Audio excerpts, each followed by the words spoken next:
परम पूज्य गुरुदेव और वंदनीय माता जी की चरणों में कोटि कोटि प्रणाम। आप सभी को प्रणाम।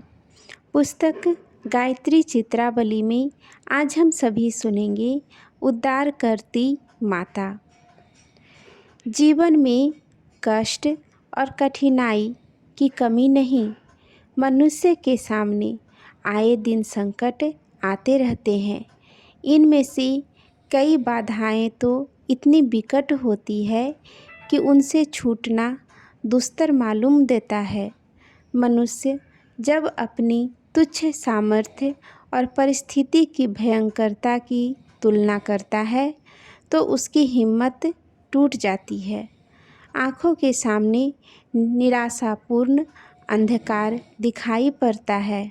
संसार में अपना सहायक भी नहीं दिखता और उस भयंकर परिस्थिति के टलने की सूरत नहीं दिखती।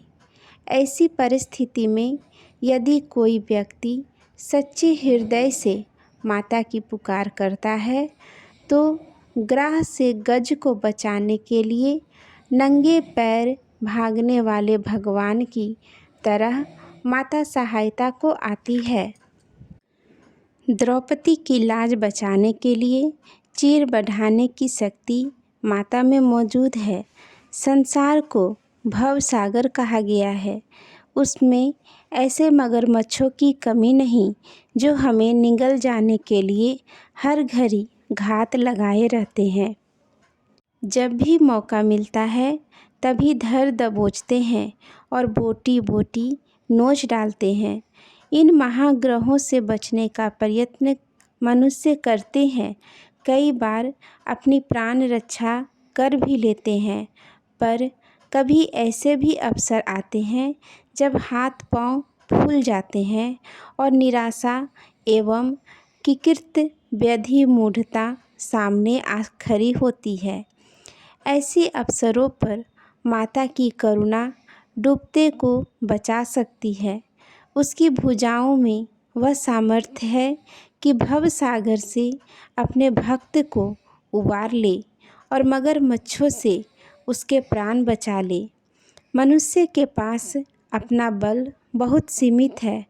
उससे वह बहुत थोड़े काम कर सकता है और बहुत थोड़ी सफलता पा सकता है, परंतु जब गायत्री महाशक्ति का बल उसे प्राप्त हो जाता है तो लंका को राम की सहायता से फतह करने वाले वानरों की तरह उसका साहस और बल बहुत बढ़ जाता है एवं दुस्तर कठिनाई स्वल्प प्रयत्न से ही सरल बन जाती है।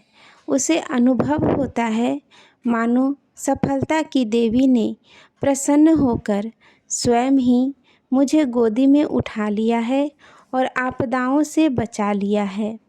महान उद्धार करती माता अपने भक्तों को डूबने नहीं देती। जो उसकी शरण में जाता है वह उसे उबारती है। उनकी शरणागति से बढ़कर और कोई ऐसा मौका नहीं है जो संसार सागर से सरलतापूर्वक तार सके। जिसने माता की भुजाओं का संबल पकड़ लिया वह पतन के गर्त में नहीं गिरता, वह ऊपर को ही उठेगा। आज के लिए यहीं तक। आप सभी को धन्यवाद।